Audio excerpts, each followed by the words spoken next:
দেশ রক্ষার জন্য মাঠে নামার দরকার হতে পারে, ধর্ম রক্ষার জন্য মাঠে নামার দরকার হতে পারে, ন্যায় প্রতিষ্ঠার জন্য মাঠে নামার দরকার হতে পারে। যদি কোনো সময় ডাক এসে যায় সকল ভেদাভেদ ভুলে গিয়ে আল্লাহর দ্বীন কায়েমের জন্য, সত্য ন্যায় ইনসাফ প্রতিষ্ঠা করার জন্য নিজের জীবনের তাজা রক্ত ঢেলে দিবেন। যারা রাজি আছেন দুহাত রক্তবার উঁচু করে বলেন আল্লাহু আকবার। সমাজ থেকে যদি আপনি ধর্ম তুলে দেন, জারদ সন্তানে ভরে যাবে গোটা সমাজ। যারা আমার সমাজের ভিতরে জারদ সন্তান বাড়াতে চায়, ধর্ষণ বাড়াতে চায়, চুরি ডাকাতি বাড়াতে চায়, তারাই কেবলমাত্র ধর্মের বিরোধিতা করে। বিশ্বাস করেন, এখনো যারা ধর্মের বিরোধিতা করে বেড়াচ্ছে ওরা সামনে আবার স্বৈরাচার হতে চায়। বিশ্বাস করুন, দেশের তৌহিদি জনতা, যুব সম্প্রদায় 16 বছরের স্বৈরাচারকে যদি বিদায় করতে পারে, সামনের স্বৈরাচারদেরকেও কবরে পাঠাতে সময় লাগবে না। نحمده ونستعينه ونستغفره ونؤمن به ونتوكل عليه ونعوذ بالله من شرور أنفسنا ومن سيئات أعمالنا من يهده الله فلا مضل له ومن يضلله فلا هادي له ونشهد أن لا إله إلا الله وحده لا شريك له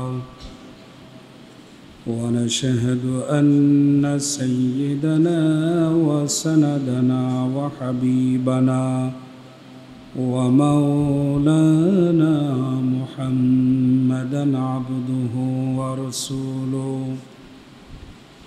الذي أرسله كافة للناس بشيرا ونذيرا وداعيا إلى الله بإذنه وسراجا وقمرا منيرا فقد قال الله تبارك وتعالى في كلامه المجيد والفرقانه الحميد أعوذ بالله من الشيطان الرجيم بسم الله الرحمن الرحيم ألف لام را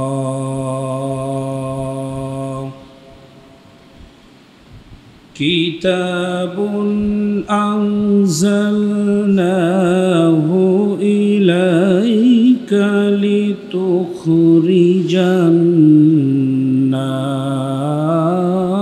الناس كتاب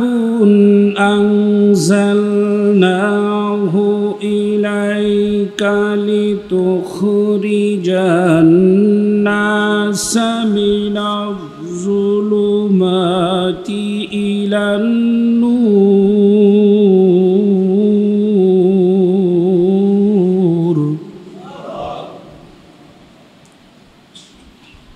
بإذن ربهم إلى صراط العزيز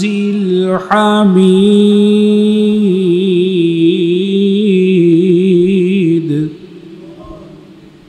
الله الذي له ما في السماوات وما في الأرض وويل للكافرين من عذاب شديد شديد وويل للكافرين من عذاب شديد. وقال تعالى: ومن يبتغي غير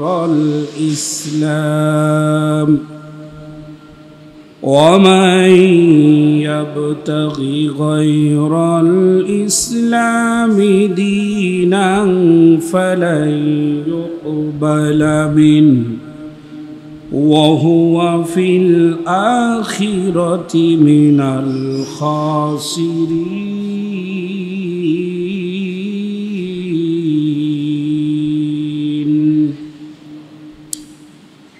وقال تعالى في شان حبيبه: إن الله وملائكته يصلون على النبي يا أيها الذين آمنوا صلوا عليه وسلموا تسليما. الحمد لله. শুকরিয়া আদায় করছি মহান আল্লাহ তাবারক তাআলার আলিশান দরবারে,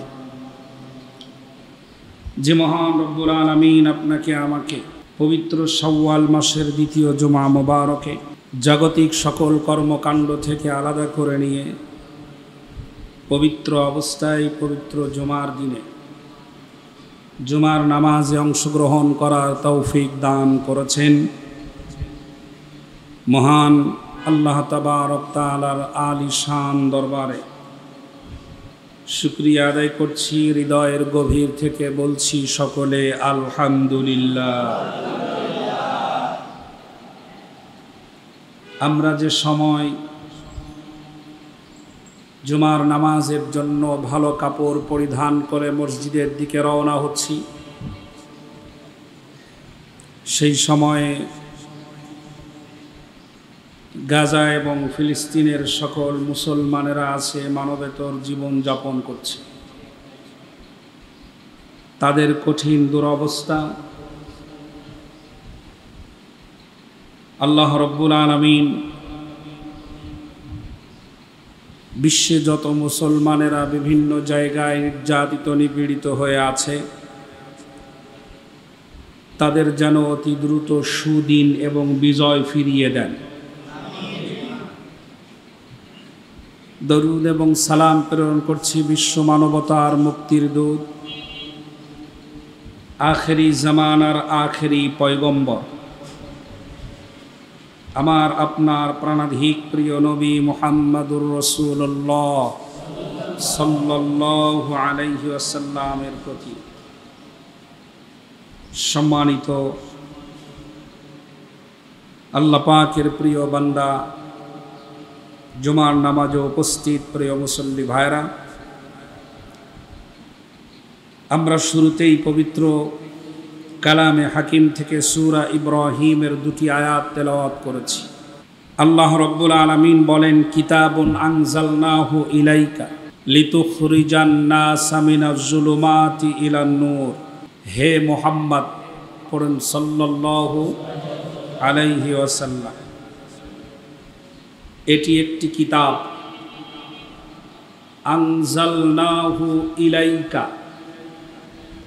তোমার উপরে নাজিল করা হয়েছে, লিতুখরিজান নাসা মিনাজ জুলুমাতি ইলান নূর। লিতুখরিজান নাসা, যাতে করে গোটা মানব সভ্যতাকে বের করে আনতে পারো, মিনাজ জুলুমাত, অন্ধকার সমূহ থেকে, ইলান নূর, আলোর দিকে। বিইذনি রব্বিহিম ইলা সিরাতিল আজিজিল হামিদ।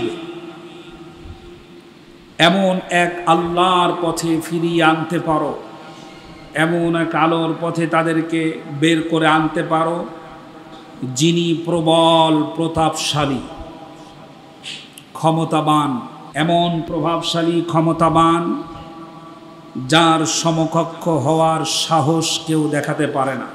আল্লাহু আকবার। সেই সত্তার দিকে আনতে পারো এবং যিনি প্রশংসিত, এবং পৃথিবী ও আকাশের যাবতীয় বস্তুর মালিক। পৃথিবীর মালিকানা কার? আকাশ জমিন আমাদের মেধা এবং দৃষ্টিসীমার বাহিরে এবং ভিতরে যা আছে, যে সম্পর্কে আমাদের ধারণা নাই এবং যে সম্পর্কে আমাদের ধারণা আছে, তার সকল কিছুর একচ্ছত্র মালিকানা কার? আল্লাহ। আর আল্লাহ পাক বলেন, আর কঠিন ধ্বংসকর শাস্তি রয়েছে তাদের জন্য যারা সত্য গ্রহণ করতে অস্বীকার করে। যে জাতি সত্যকে অস্বীকার করে সে জাতি ধ্বংসের কবলে পড়ে যায়। এ হচ্ছে আমাদের সরল অনুবাদ। সম্মানিত ভাইরা,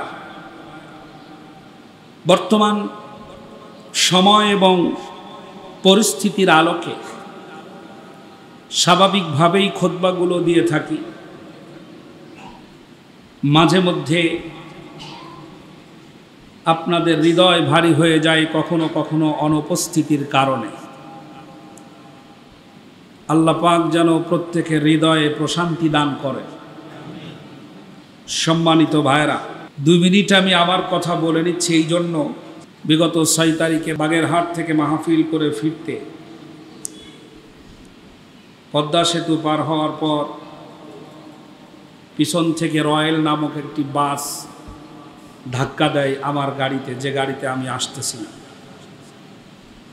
এমনভাবে ধাক্কা দেয় পিছনের ডোর ক্লোজ করে ফেলে সামনের ডোরের সাথে। তাৎক্ষণিক পুলিশ এবং আর্মির ভাইরা সেখানে আসলেন। আসার পরে প্রত্যেকের ধারণা যে আমি মারা গেছি।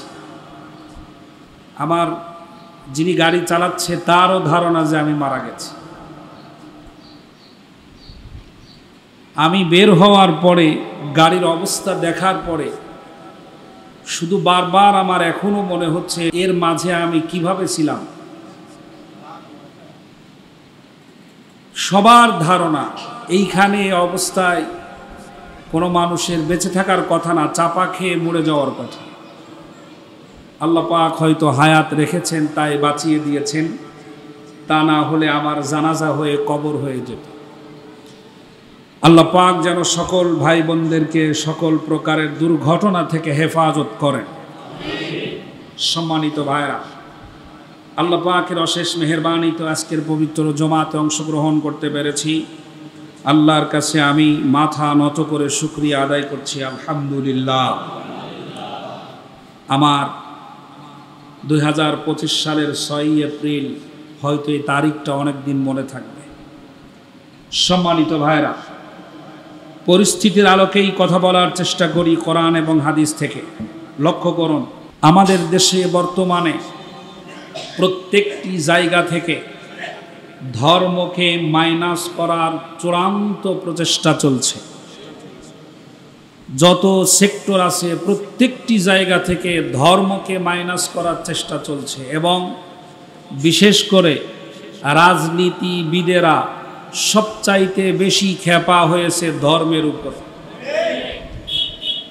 আপনার কাছে মনে হয় যে ধর্মীয় রাজনীতি যারা করে তাদের উপরে খেপা, আসলে তা নয়।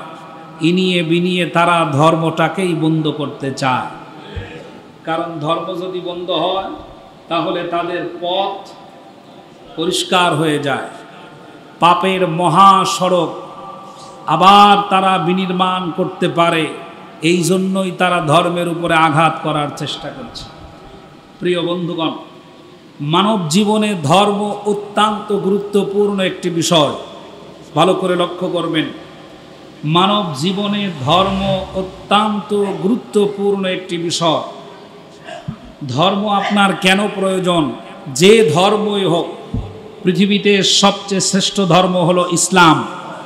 ইসলাম ছাড়া আরও 7টি ধর্ম পৃথিবীতে প্রচলিত, এবং সেই ধর্মের অনুসারীও আছে অনেক। তার ভিতরে আমরা যেগুলো জানি, ইসলাম ধর্ম, হিন্দু ধর্ম, খ্রিস্টান ধর্ম, বৌদ্ধ ধর্ম, এসবগুলো আমাদের কাছে বেশি পরিচিত। এই ধর্মের অনুসারী আছে। প্রত্যেকটি মানুষের জন্য ধর্ম অত্যন্ত গুরুত্বপূর্ণ। গোটা মানব জাতির জন্য ধর্ম অত্যন্ত গুরুত্বপূর্ণ বিষয়।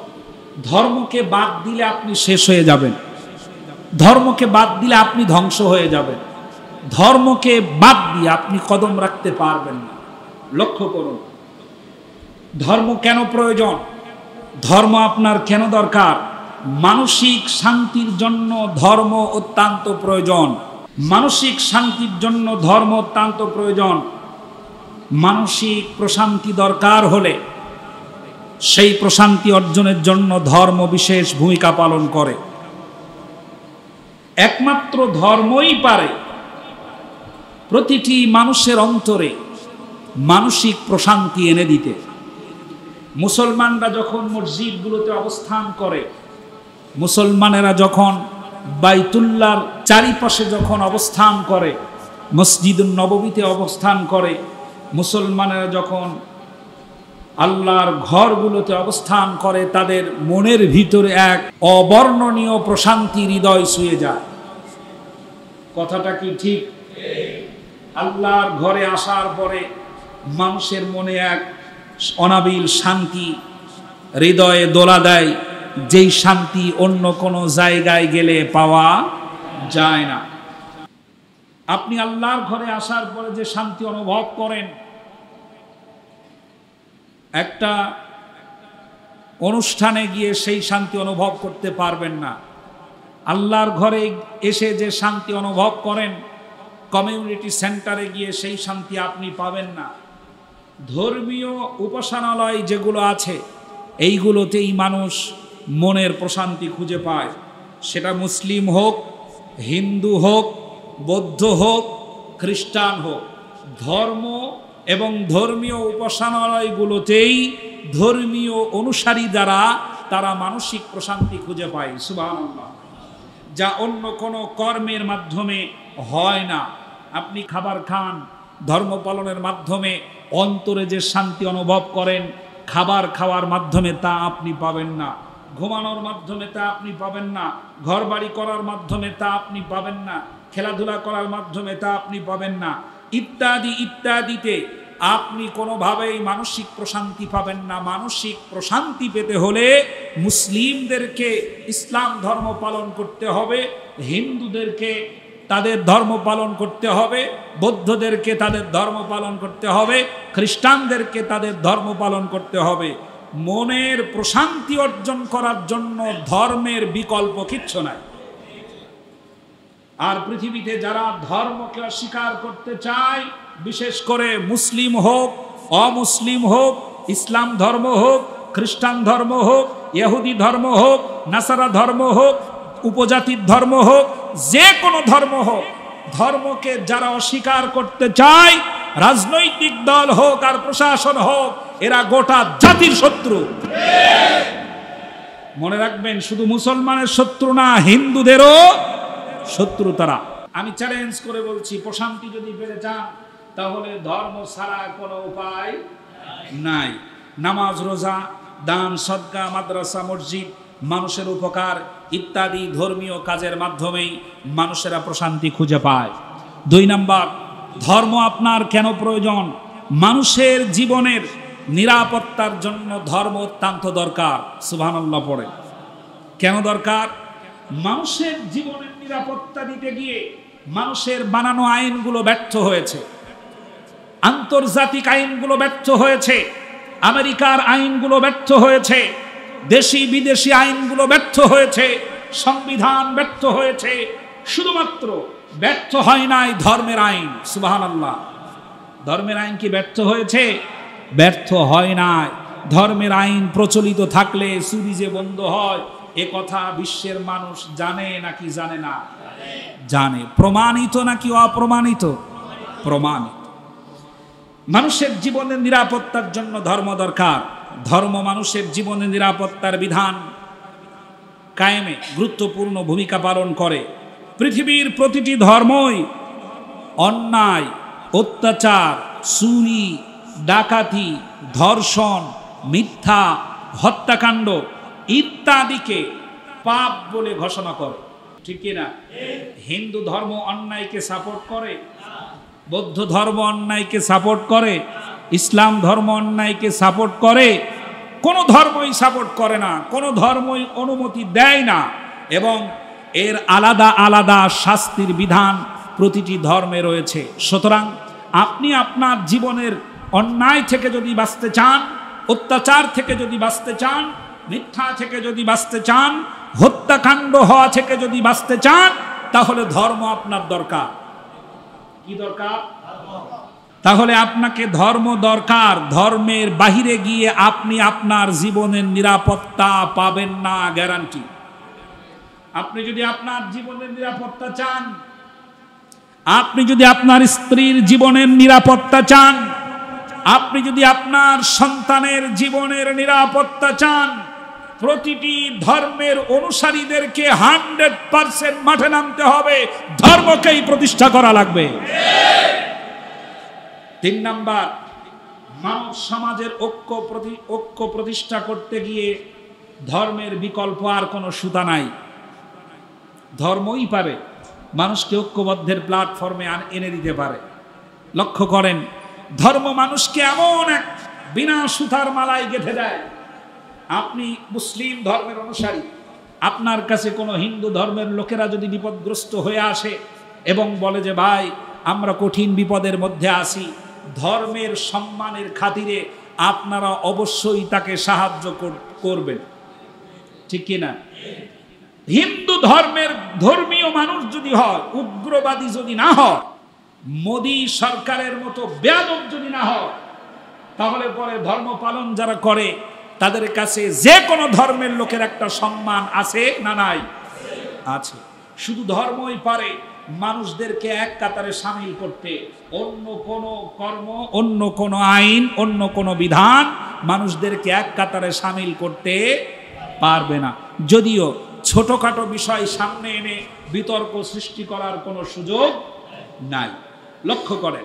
4 নাম্বার, যদি আপনি আপনার সম্পদের নিরাপত্তা চান, ধনীরা শোনেন, যদি সম্পদের নিরাপত্তা চান, ব্যাংক ব্যালেন্সের নিরাপত্তা চান, আপনার অর্জিত জায়গা জমির নিরাপত্তা যদি আপনি চান, তাহলে আপনার ধর্ম অপরিহার্যভাবে দরকার। মানুষের জীবনের পরেই অত্যন্ত প্রয়োজনীয় এবং প্রিয় বস্তু হলো মানুষের সম্পদ।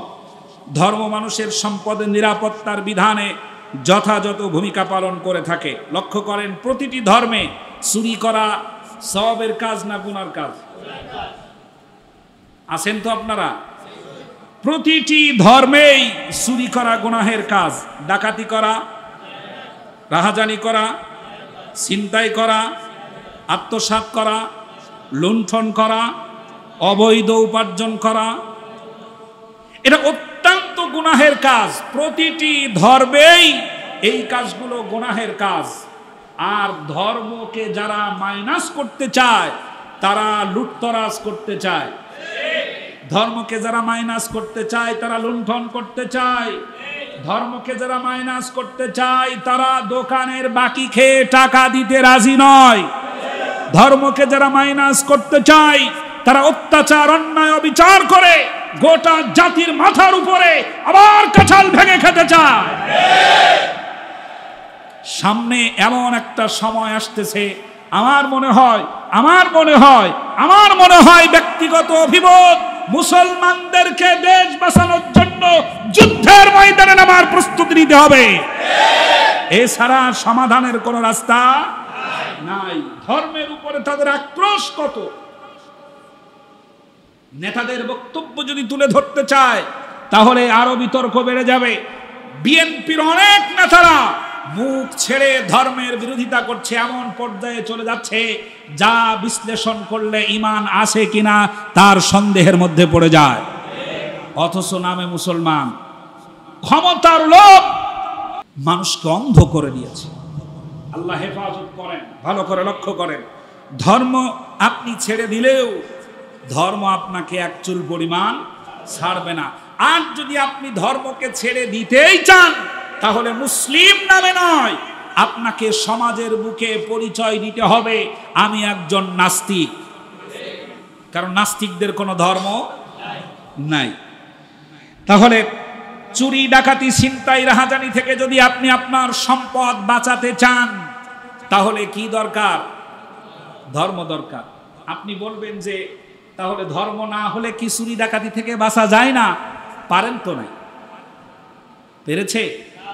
চুরি থেকে বাঁচতে পেরেছে সমাজ, ডাকাতি থেকে বাঁচতে পারেন নাই, বাঁচাতেও পারেন নাই, কিচ্ছু করতে পারেন নাই। চুরি ডাকাতি এখনো হচ্ছে নাকি হচ্ছে না?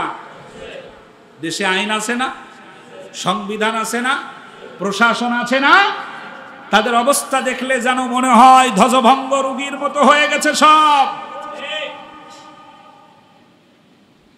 ভবিষ্যৎবাণী বলছি, ভালো করে লক্ষ্য করুন। আপনি আপনার সম্পদ বাঁচাতে হলে ধর্মের আইন আপনার অত্যন্ত প্রয়োজন। চতুর্দিক থেকে মুখটা ঘুরায়া অবশ্যই আপনাকে ওই কাতারে সামিল হতে হবে যেই কাতারে গেলে ধর্ম প্রতিষ্ঠিত হয়।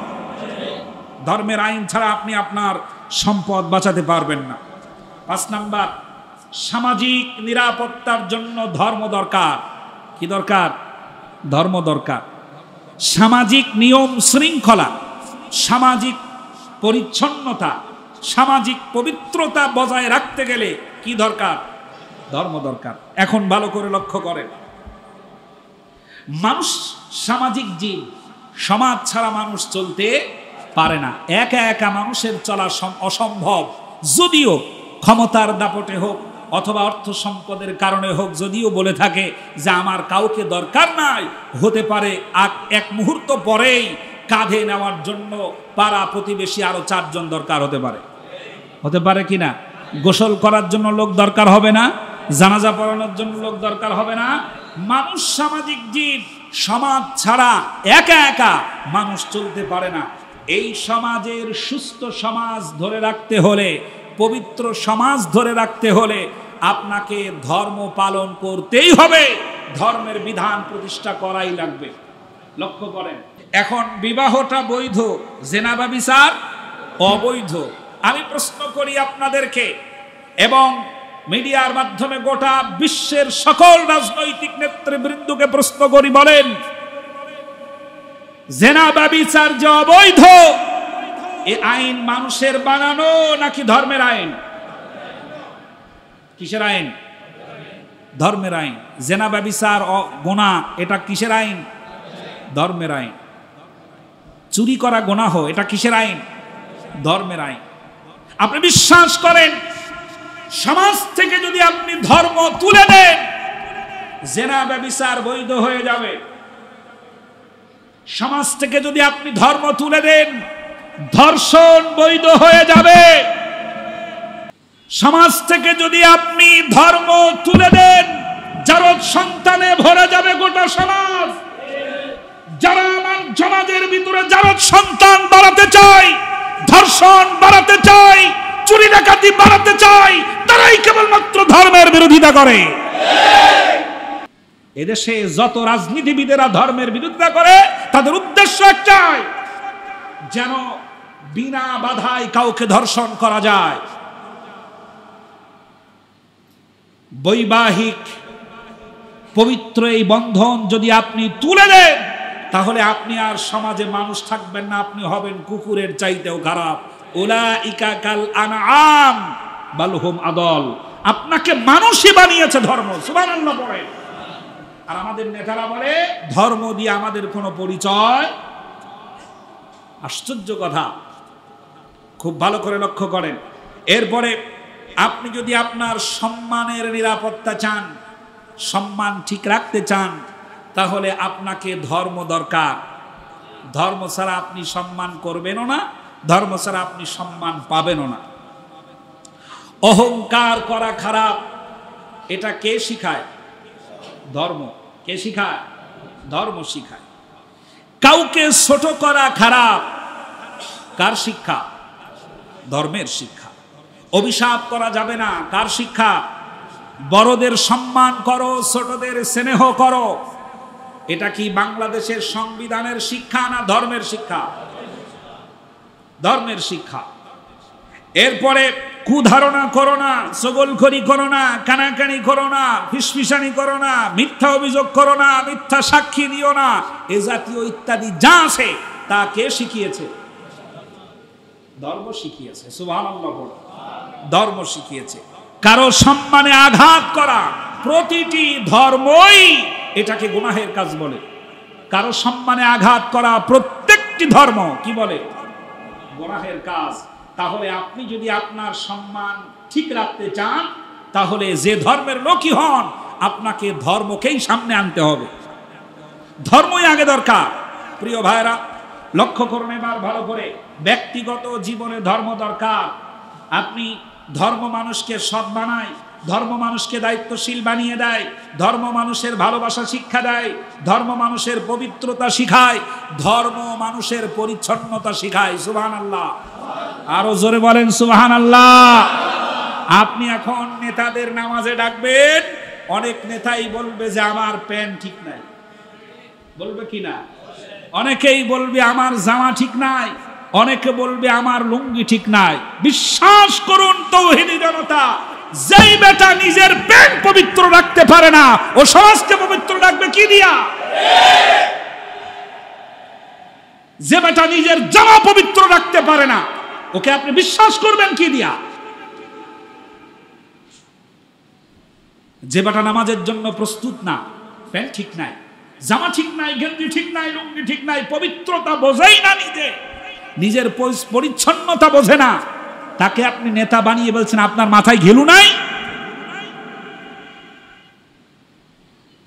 পরিচ্ছন্নতা, পবিত্রতা, নৈতিক শিক্ষা কে শিখায়? ধর্ম শিখায়। সুবহানাল্লাহ পড়েন। তাহলে ধর্মের দরকার আছে না নাই? আমি আর দুই একটা বলি, লক্ষ্য করেন। ৮ নাম্বার, পরিবার গঠন করতে ধর্ম দরকার। ধর্ম ছাড়া পরিবার গঠন হয় না। ধর্ম ছাড়া যেটা জন্ম দেওয়া যায় সেটাকে বলা হয় পথ শিশু। ওটারে নিয়ে কেউ সংসার গড়ে তোলে না। ভালোবাসা দিবসগুলো যখন পালিত হয় এবং আমাদের দেশের ডাস্টবিনগুলোতে যেই শিশুগুলো পাওয়া যায়, সরকারের তত্ত্বাবধানে যেই শিশুগুলো আবার জীবন ফিরে পায় অথবা জীবিত হয়ে ওঠে, কয়টা সংসারে এই শিশুদেরকে নিয়ে সেই সংসারের লোকেরা শান্তিতে আছে? কেউই গ্রহণ করতে রাজি হয় না। কারণ যখনই শোনে তার মা নাই, যখনই শোনে তার বাবার ঠিক নাই, যখনই শোনে তার জন্মের ঠিক না, তখন আপনিও তার থেকে মুখটা ঘুরায় নেবেন। ঠিক কি না? যদি আপনি উত্তম পরিবার গঠন করতে চান, তাহলে আপনাকে, মুসলিম যদি হন, আপনাকে ইসলাম ধর্ম পালন করতে হবে। আপনি যদি পরিবার গঠন করতে চান, হিন্দু যদি হন, তাহলে আপনাকে বেদ বাইবেল মানতে হবে। আপনি যদি উত্তম পরিবার গঠন করতে চান, তাহলে বৌদ্ধ ধর্ম যদি হন, তাহলে আপনাকে বৌদ্ধ ধর্ম মানতে হবে। আপনি ধর্ম ছাড়া পরিবার গঠন করতে পারবেন না। ধর্ম ছাড়া যদি পরিবার গঠন করতে চান, গঠন করার আগেই আপনার সন্তানদের নামের আগে জুড়বে জারদ সন্তান। আপনি সেটা দিয়ে পরিবার গঠন করতে পারবেন না। পরিবার গঠন করতে হলে কি দরকার? জোরে বলেন, কি দরকার? ধর্ম দরকার। এখন ধর্মকে খাটো করা, ধর্মকে মাইনাস করার চিন্তা যারা করছে, তারা গোটা জাতির কত বড় দুশমন। আমার ভাইরা, এবার লক্ষ্য করেন, রাষ্ট্রীয় জীবনে ধর্মের অত্যন্ত প্রয়োজন। রাষ্ট্রীয় জীবনের সব থেকে বেশি দরকার কোনটা? আপনারা মনে হয় প্রয়োজনটা অনুভব করতে পারছেন না। রাষ্ট্রীয় জীবনে খুব বেশি দরকার ধর্ম। লক্ষ্য করেন, যারা রাষ্ট্র পরিচালনা করে তারা যেন স্বেচ্ছাচারী না হয়। এটা কার শিক্ষা? কেউ যেন কর্তৃত্ববাদী না হয়, কেউ যেন জুলুম, একজন যেন আর একজনের উপরে জুলুম না করে। এটা কার শিক্ষা? ধর্মের শিক্ষা। কেউ যেন আবার স্বৈরাচার না হয়। এটা কার শিক্ষা? বিশ্বাস করেন, এখনো যারা ধর্মের বিরোধিতা করে বেড়াচ্ছে, ওরা সামনে আবার স্বৈরাচার হতে চায়। বিশ্বাস করুন, এদেশের তৌহিদি জনতা, যুব সম্প্রদায় 16 বছরের স্বৈরাচারকে যদি বিদায় করতে পারে, সামনের স্বৈরাচারদেরকেও কবরে পাঠাতে সময় লাগবে না। সুতরাং ধর্মকে বাদ দিয়ে নব্য স্বৈরাচার সাজার চেষ্টা করার কোনো প্রয়োজন নাই। ধর্ম ছাড়া আপনি থাকতেই পারবেন না, ধর্ম ছাড়া আপনি বাঁচতে পারবেন না, ধর্ম ছাড়া পরিবার গঠন করতে পারবেন না, ধর্ম ছাড়া শান্তি পাবেন না, অশান্তির আগুনে জ্বলে পুড়ে ছাই হয়ে যাবেন। এজন্য প্রত্যেকটি জায়গায় কি দরকার? ধর্ম দরকার। এবার লক্ষ্য করেন, ন্যায় বিচার কে শিখায়? ধর্ম শিখায়। আপনার আইন কি ন্যায় বিচার শিখিয়েছে? আপনার আইন যদি ন্যায় বিচার শিখাতো, কোরআনের পাখিকে ফাঁসির দণ্ড দিয়ে তাকে মৃত্যুর কোলে ধরে পড়ার সাহস কেউ পেত না। আইন আপনাকে শিখায় সাক্ষী যেদিকে, রায় সেই দিকে। এই থিওরি মানেন? সাক্ষী যেদিকে, রায় সেদিকে। এখন দিন নাকি রাত? আমি এখনকার কথা বলছি। এখন আপনারা মসজিদে আসছেন দিনে নাকি রাতে? এখন দিনের বাজে 12:57, 1টা বেজে গেল। পৃথিবীর সমস্ত মানুষেরাও যদি এক কাতারে শামিল হয়ে বলে এখন রাতের 12:57 বাজে, রায় কোন দিকে যাবে?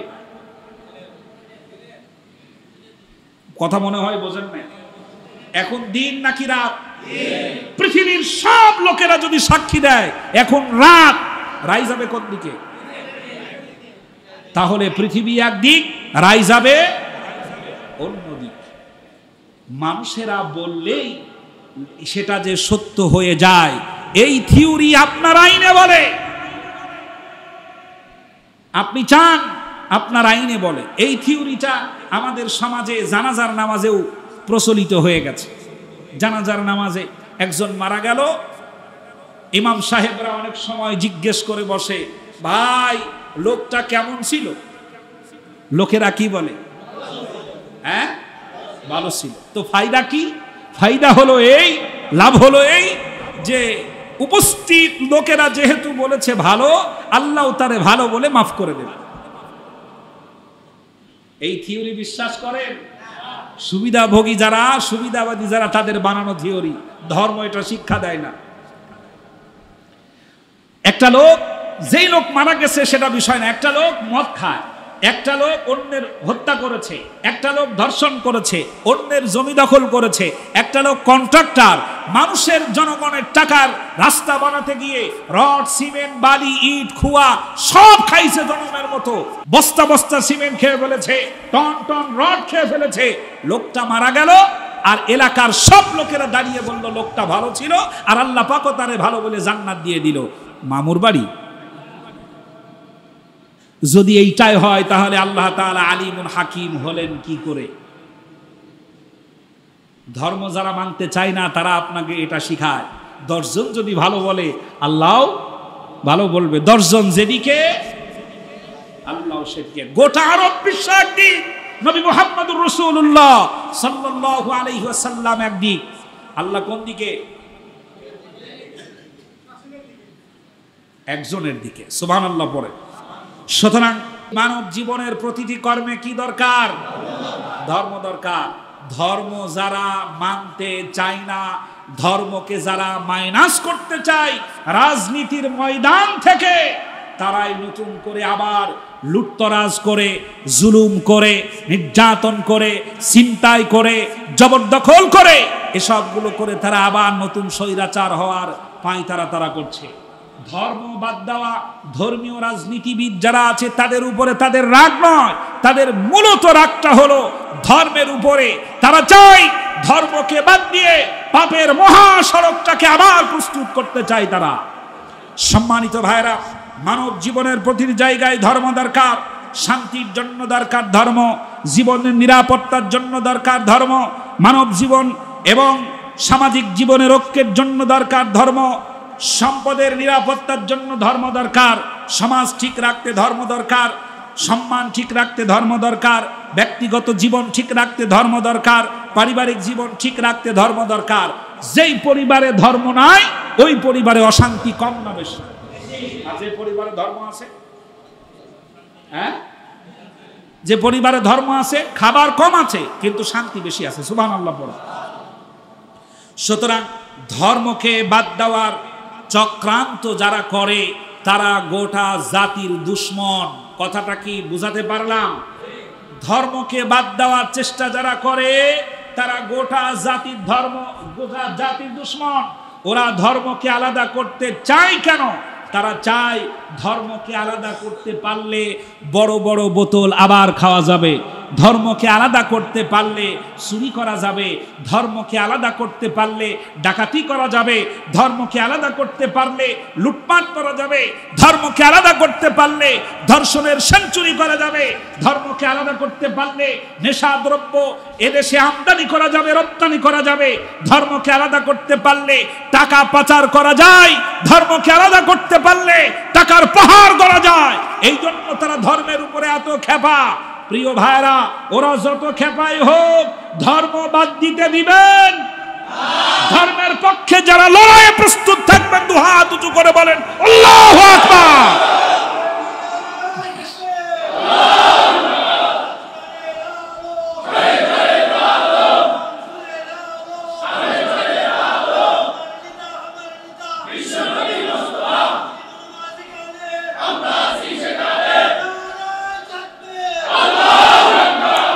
আল্লাহ যেন কবুল করেন, বলেন আমিন। জোরে বলেন আমিন। ভাইরা মনে রাখবেন, ধর্মহীন রাজনীতি বাংলাদেশের সমস্ত অশান্তির কারণ। বাংলাদেশে যত অশান্তি দেখছেন, যত অশান্তি বাংলাদেশে দেখতে পাচ্ছেন, আপনি যত অশান্তির সম্মুখীন হচ্ছেন, সব অশান্তির মূল কারণ ধর্মহীনতা। ধর্মকে মাইনাস করা, ধর্মকে বাম সাইডে রেখে দেওয়া, ধর্মকে অস্বীকার করা, এটাই হলো সবচাইতে অশান্তির মূল কারণ।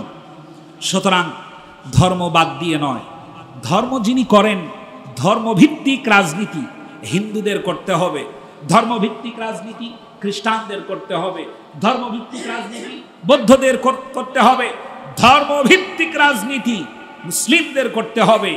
যত মুসলমান রাজনীতি করে রাজনৈতিক স্বার্থে যদি ধর্ম বাদ দিতে চায়, গোটা মানবতার দুশ্মনে পরিণত হবে ওই নেতা।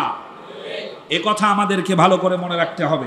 সুতরাং ধর্ম বাদ দিয়ে নয়, ধর্ম সাথে নিয়েই আমাদের কর্মকাণ্ডগুলো চালিয়ে যেতে হবে। আল্লাহ যেন আমাদের দেশের রাজনীতিবিদদের অবস্থা হয়েছে এমন, লক্ষ্য করে দেশের রাজনীতিবিদদের কি অবস্থা হয়েছে, যারা ক্ষমতার জন্য পাগল হয়ে গেছে। কি হয়ে গেছে? পাগল হয়ে গেছে। তাড়াতাড়ি এটা কিছু ব্যবস্থা করো, আমরা যেন চেয়ারে বসতে পারি, তাড়াতাড়ি করো যেন খাইতে পারি। ঠিক কিনা?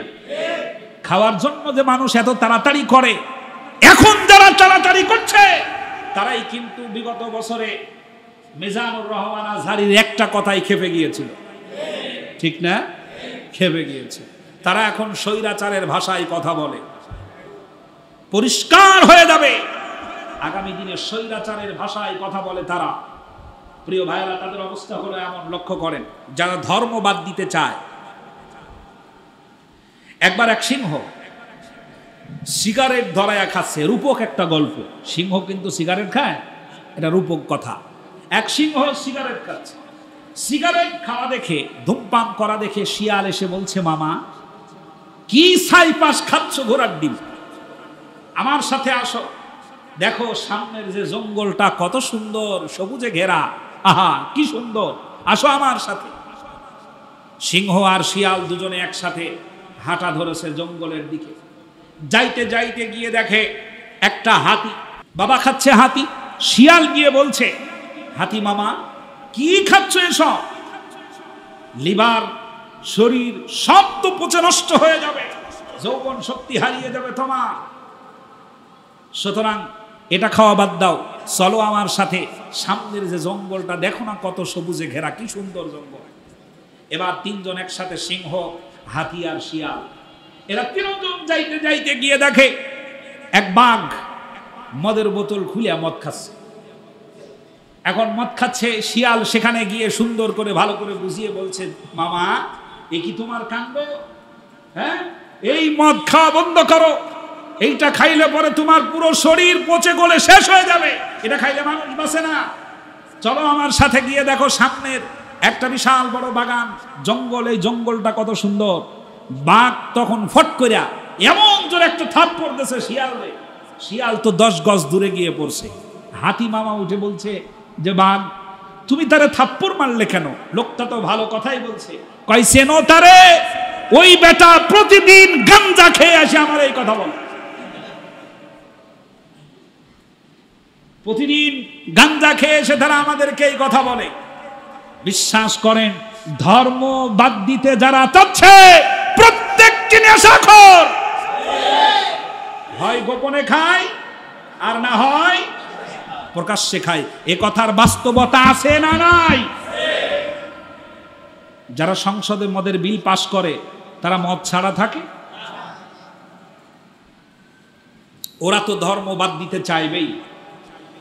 সুতরাং ধর্ম বাদ দিয়ে নয়, ধর্মকে সাথে নিয়েই আমাদের চলতে হবে মৃত্যু পর্যন্ত। আল্লাহ যেন ধর্মের সাথেই আমাদের থাকার তৌফিক দেন, বলেন আমিন। ভোট দেওয়ার সময় খেয়াল করবেন ধর্মের দিকে নাকি বেধর্মের দিকে। হ্যাঁ, ধর্মের দিকে খেয়াল করতে হবে প্রিয় ভাইরা। এবার খেয়াল করেন, আমাদের জীবন বেশি দিনের নয়। প্রতিটি মানুষের জীবনের 3টা ভাগ, একটা হলো বাল্যকাল, আর একটা হলো যৌবনকাল, আর একটা হলো বৃদ্ধকাল। 2টা কাল হলো দুর্বল, বাল্যকালও দুর্বল এবং বৃদ্ধকালও দুর্বল। পূর্ণতার কাল হলো যৌবনকাল। পূর্ণতার কাল কোনটা? যৌবনকাল। যৌবনকাল হলো সফলতার কাল, যৌবনকাল হলো ব্যবসা করার সময়, যৌবনকাল হলো নেতৃত্ব দেওয়ার সময়, যৌবনকাল হলো ইবাদতের উত্তম সময়। সুবহানাল্লাহ। যৌবনকালই হলো সফলতা অর্জন করার সময়, যৌবনকালই হলো গোটা পৃথিবীকে শাসন করার সময়। যৌবনকালেই এগুলো করা সম্ভব। আর ভালো করে মনে রাখবেন, যৌবনকাল যদি কারোর প্রশংসিত হয়, বৃদ্ধকাল হবে সম্মানের। কথা শুনতেছেন? যৌবনকাল যদি প্রশংসিত হয়, বৃদ্ধকাল হবে কি? সম্মানের। আর যৌবনকাল যদি প্রশংসিত না হয়, যৌবনকাল যদি খারাপ হয়, বৃদ্ধকাল হবে অপমান আর তিরস্কারের। যে লোকটা যৌবনকালে খারাপ কাজ করে বেড়াইছে, ওই লোকটা বৃদ্ধ বয়সে যখন চায়ের দোকানে বসবে, একটা কিছু করলেই বলবে তোমার স্বভাব এখনো ঠিক হইল না। কি কথা ঠিক না? স্বভাব ঠিক হলো না। আর লোকটা যদি যৌবনকালে প্রশংসিত থাকে, বৃদ্ধ বয়সে যদি ভুল করে কোনো কিছু করেও ফেলে, লোকেরা তাৎক্ষণিক জবাব দিয়ে বলবে লোকটা খুবই ভালো মানুষ, বুড়া হয়ে গেছে তো এখন আর হিতাহিত জ্ঞান নাই। আমার কথাটা কি ঠিক? সুতরাং যৌবনকাল এখন আপনাদের আছে। যাদের 35-37 বছর বয়স, তারা মনে করছেন বৃদ্ধ হয়ে গেছেন, বৃদ্ধ হয়ে গেছেন, চুল 2-1টা পেকে গেছে, বৃদ্ধ হয়ে গেছেন। এটা আপনার পূর্ণকাল, এটা আপনার যৌবনকাল। সুতরাং এই যৌবনকালেই আপনি আপনার জীবনের প্রশংসা কুড়িয়ে নেন, এমন কাজগুলো করেন যেই কাজে আপনার প্রশংসা আসবে। আল্লাহ তাআলা যুবকদের রক্তের উপরে আল্লাহ এই দিনটাকে বিজয় দান করেছিলেন। সুবহানাল্লাহ। যুবকদের কারণেই পৃথিবীতে ইসলাম বিজয় হয়েছিল। সুবহানাল্লাহ পড়েন। বুড়াদের কারণে আল্লাহ পাক পৃথিবীতে ইসলাম বিজয় করেন নাই, যুবকদের কারণে ইসলাম বিজয় করেছেন। যুবকদের সম্মান আল্লাহ দিয়েছেন, আল্লাহ রসুল দিয়েছেন। সুবহানাল্লাহ। এখানে যত যুবক আছে আপনাদের সম্মান দিয়েছেন আল্লাহ রসুল। কতটা খেয়াল করুন। আল্লাহ নবীজি সাল্লাল্লাহু আলাইহি ওয়াসাল্লাম বক্তৃতা করছেন, হঠাৎ একজন সাহাবী এসে দাঁড়িয়ে থাকলেন, নাম তার জারির রাদিয়াল্লাহু তাআলা আনহু। হযরতে জারির জায়গা না পেয়ে দাঁড়িয়ে আছে।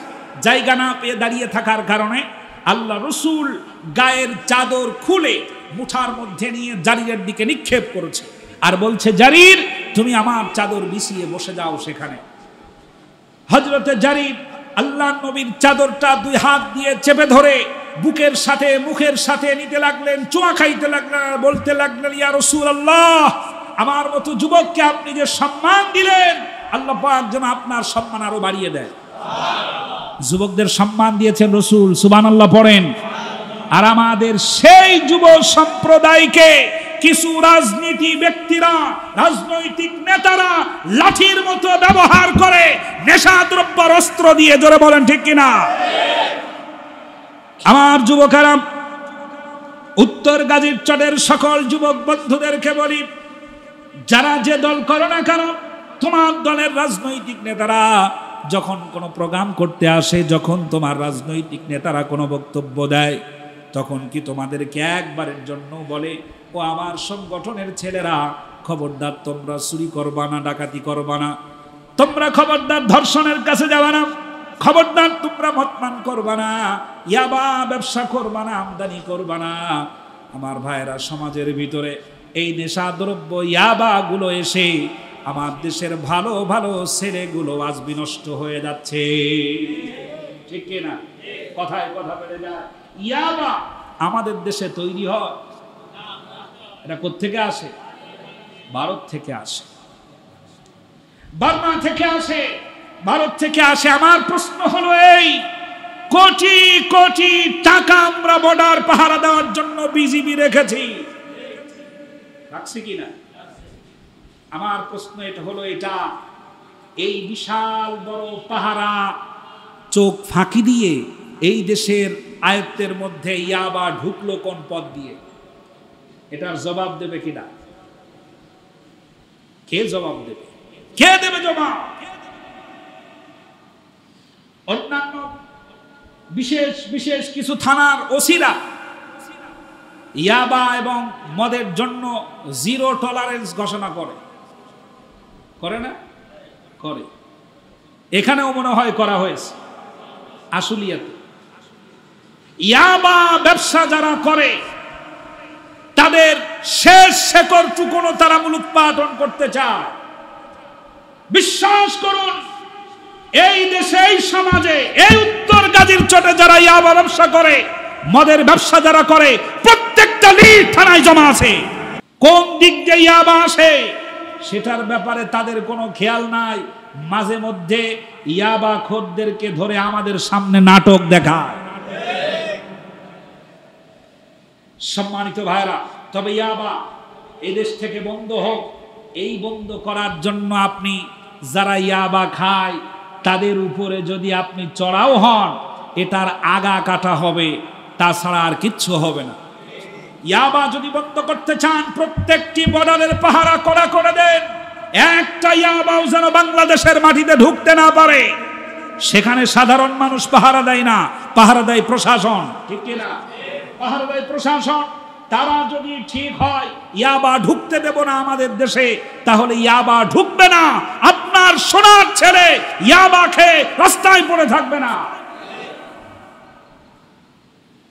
আমাদেরকে উনারা শিখায়। আল্লাহ জাতিকে হেফাজত করেন, বলেন আমিন। তবে আমি আলোচক হিসাবে বাংলাদেশের 64টি জেলার ঘোরার অভিজ্ঞতার আলোকে বলছি, সামনে সময় আসতেছে এমন, ইসলামের জন্য চূড়ান্তভাবে মাঠে নামার দরকার হতে পারে। দিনের জন্য চূড়ান্তভাবে মাঠে নামার দরকার হতে পারে। ইসলামের জন্য চূড়ান্তভাবে মাঠে নামার দরকার হতে পারে। দেশ রক্ষার জন্য মাঠে নামার দরকার হতে পারে। ধর্ম রক্ষার জন্য মাঠে নামার দরকার হতে পারে। ন্যায় প্রতিষ্ঠার জন্য মাঠে নামার দরকার হতে পারে।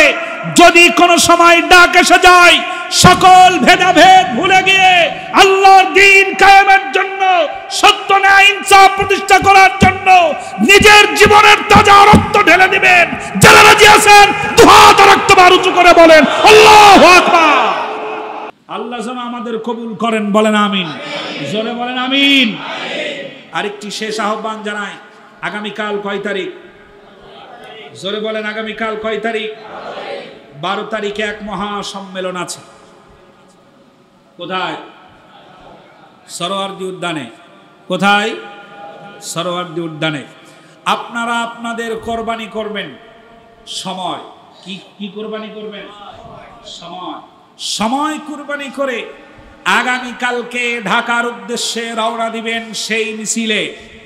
এই মিছিলটা হবে ইসরায়েলের বিরুদ্ধে। ইসরায়েলের বিপক্ষে, গাজার ফিলিস্তিনিদের পক্ষে আমাদের মিছিল হবে। আমরা কোনো নির্যাতন, ইহুদিরা এই পৃথিবীতে থাক, তাতে আমাদের কোনো মাথা ব্যথা নাই। আপনি থাকেন, আমাদের কোনো অসুবিধা নাই, আর একজন থাক, আমাদের কোনো সমস্যা নাই। কিন্তু মুসলিমদেরকে নিধন করার এবং তাদের উপর অত্যাচার করার চেষ্টা যারা করবে, তাদের বিরুদ্ধে আমাদের অবস্থান নিতেই হবে। এটা ঈমানের দায়িত্ব। যেতে রাজি আছেন ইনশাআল্লাহ? সময় যদি থাকে প্রত্যেকেই দৌড় দিবেন। আগামীকাল কোথায়? সরোয়ার্দী উদ্যানে এক মহাসমুদ্র তৈরি হবে, জনসমাবেশ তৈরি হবে। সেখান থেকে আমাদের মেসেজ চলে যাবে বিশ্বের বুকে ইনশাআল্লাহ। আমরা সেটাতে রাজি থাকব। আল্লাহ যেন আমাদের কবুল করেন, বলেন আমিন। সুতরাং আমার যুবকেরা, এই এলাকার সকল যুবকদেরকে বলছি, তোমার নেতারা যারা সংগঠন করে, যারা ঢাকা থেকে আসে অথবা এখানে যারা নেতা যারা আছে, তারা তোমাদেরকে কখনো নামাজ পড়েছ কিনা এ কথা বলে না।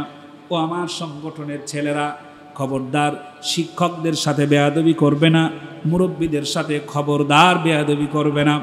আমার সংগঠনের ছেলেরা ঠিক মতো নামাজ আদায় করবে, ভালো পথে চলবে, মদপান করবে না, অশ্লীলতার দিকে যাবে না, নিজের নৈতিক চরিত্রটাকে ঠিক রাখবে, এমন কথা বলে না। বরং তোমাদের হাতে মদ তুলে দেয়, তোমাদের হাতে ইয়াবা তুলে দেয়, তোমাদের হাতে টাকা তুলে দেয়, আর তোমাদের পিছন থেকে লিপ দিয়ে বলে, খবরদার অমুকের জনমের মতো ঠ্যাঙ্গা, যা হবে আমি দেখে নেব। ঠিক কিনা? নেতারা তোমাদেরকে বলে, যা হবে আমি দেখে নেব, আমার কথাই তোমরা চলবে, উঠবে, বসবে।